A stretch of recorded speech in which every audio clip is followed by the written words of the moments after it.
Oke kan semuanya, cuman sehatnya kalian sehat lah ya kan. Kalau nggak sehat nggak mungkin tertonton kalian video ini. Kalaupun kalian sakit ataupun kita sakit, samanya semua penyakit kita ya kan. Paling sakit-sakit di kantong aja ya kan weh. Nah, jadi di video kali ini aku mau cerita sedikit lah ya kan weh, tentang apa aja ciri-ciri kebun sawit yang kekurangan unsur hara. Nah, penasaran nggak kalian? Tapi kan weh, sebelum kita lanjut ke inti videonya, seperti biasanya bagi kawan-kawan yang baru bergabung, waktu dan tempatnya kami persilahkan buat pencet tombol subscribe pada channel Si Dodo, karena sejatinya channel ini akan memberikan kita semua tentang edukasi, eksplorasi, serta petualangan seru para petani khususnya pada kebun sawit. Udah, apalagi yang kalian tunggu-tunggu ya kan, guys, terus subscribe ya kan.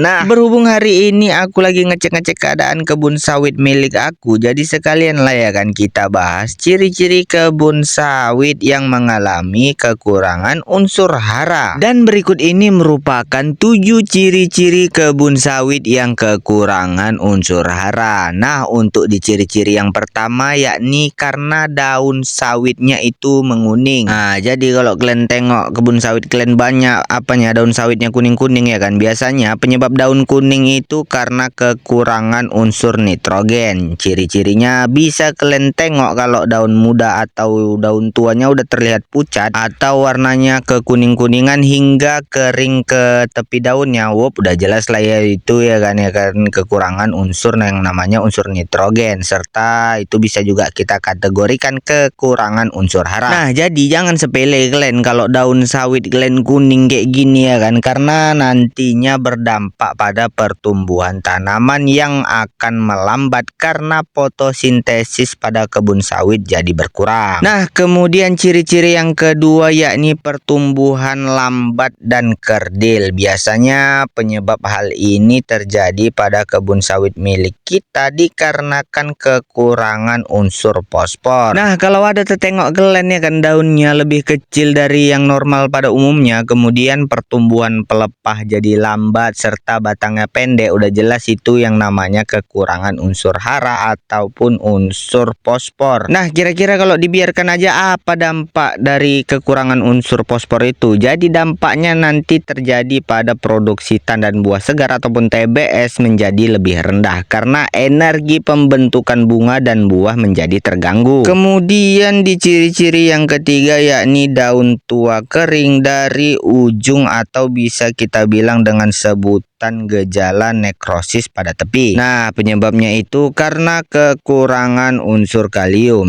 Nah, jika ada ciri-ciri tersebut, daun tua mulai kering dari ujung dari arah pangkalnya itu ya kan weh. Kemudian tepi daunnya agak berwarna kecoklat-coklatan serta mudah patah, bisa kita bilang pelepahnya itu ataupun daunnya. Itu udah jelas itu kekurangan yang namanya unsur kalium. Kalau kita biarkan aja, apa kira-kira dampak dari kekurangan unsur kalium? Nah, jadi dampaknya itu nantinya tandan akan menjadi lebih kecil daripada biasanya dan banyak juga buah sawit nantinya jadi kempes ya kan. Aduh, sayang kali lah kalau kayak gitu ya kan weh. Nah, kemudian untuk ciri-ciri yang keempat yakni daun muda menguning secara tidak merata. Hal ini penyebabnya merupakan yang namanya kekurangan unsur magnesium. Nah, ciri-cirinya warna daun muda belang-belang hijau, pucat dan kuning. Biasanya dimulai dari tepi lalu ke tengah. Kalau kayak gitu udah jelas ya kan itu namanya unsur magnesiumnya itu tidak tercukupi ya kawan-kawan. Nah, jika kita kekurangan unsur magnesium nantinya akan berdampak proses pembentukan klorofil menjadi terganggu sehingga tanaman lemah dan mudah terserang penyakit. Nggak kuat lah ibaratnya imunnya ya kan weh. Kemudian untuk di ciri-ciri yang kelima yakni daun muda pucat dan bengkok. Nah, ini penyebabnya bisa kita bilang gara-gara kekurangan unsur boron. Nah, ciri-cirinya itu daun muda pucat menggulung seperti ekor tikus. Kemudian pelepahnya itu patah-patah ya kan. Udah jelas kalau kayak gitu kekurangan unsur boron. Kalau kita biarkan aja nantinya kira-kira apa yang terjadi ataupun dampaknya pada kebun sawit milik kita. Nah, jadi dampaknya itu bunga jantan dan betina berkurang ya kan, produksi tandan nantinya jadi sangat rendah. Kemudian untuk ciri-ciri yang keenam yakni bunga betina itu lebih sedikit, lebih banyak pula ya kan bunga jantannya. Nah, ini penyebabnya kekurangan nitrogen dan kekurangan fosfor. Nah, ciri-cirinya itu tanaman lebih sering mengeluarkan bunga jantan dibanding bunga betina. Jadi dampaknya itu kalau kita biarkan ya kan, nanti dampaknya itu akan mengalami yang namanya penurunan produksi karena buah sawit tidak terbentuk secara optimal. Nah, jangan kalian biarkan ya kan, bahaya itu, betul lah weh. Kemudian untuk ciri-ciri yang ketujuh yakni produksi tandan buah segar ataupun TBS rendah dan ukuran buahnya itu menjadi lebih kecil. Nah, kalau kayak gitu ya kan udah terjadi di kebun sawit milik kita, itu penyebabnya karena kekurangan kalium,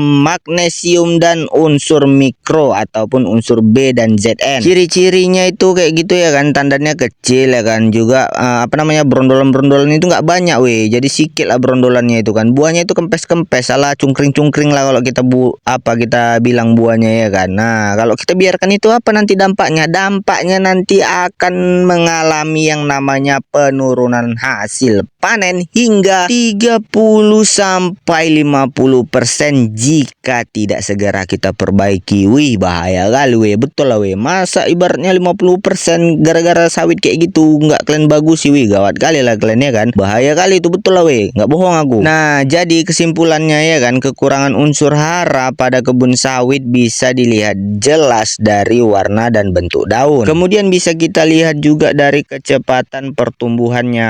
Nah, kira-kira tumbuhnya itu cepat atau lambat. Kalau lambat ya kan berarti ada yang kurang ini unsur-unsur haranya. Nah, kemudian buahnya itu juga hasil buahnya itu lebih sedikit lah ya kan, nggak maksimal, dia nggak optimal lah bisa kita bilang ya kan. Kemudian juga kita bisa cek juga yang namanya pemeriksaan daun atau lab sampling. Nah, kalau udah kita cek daunnya itu usahakan setiap tahun ya kan kita cek daunnya ya kan, jadi kita nanti tahu ya kan ini dikasih pupuk apa ya kan, cemana apa dia kurangnya, itu baru nanti kita masukkan pupuk. Bukan asal-asal pupuk aja ya kita ya weh. Kalau asal-asal pupuk aja ya kan, misalnya sawit kita kekurangan unsur magnesium ya kan, ibaratnya kita itu pengen es cendol, rupanya dibeli kan ya kan nasi goreng, kan nggak nyambung ya kan. Itulah ibaratnya kalau kita pupuk asal-asalan aja ya kan, nggak tahu kita kekurangannya, kan kita rugi gitu loh. Udah kita beli pupuk mahal-mahal, rugi pula kita, sayang kali ya kan weh. Nah, kalau kayak gitu udah ngerti kalian kan. Kalau belum ngerti ada yang mau ditanyakan ya kan, kita tanya lah di kolom komentar ya kan. Rajin aja kalian tanya-tanya aku, nggak pala bayar kalian tanya sama aku, gratis kok. Nanti kira-kira cocok ya kan ku jawab ya kan. Kalau kira-kira nggak cocok ya udah nggak jadi lah ku jawab. Enggak bercanda weh, ku jawab nanti semuanya. Nah, kalau kayak gitu sampai bertemu di video selanjutnya ya kawan-kawan, dadah.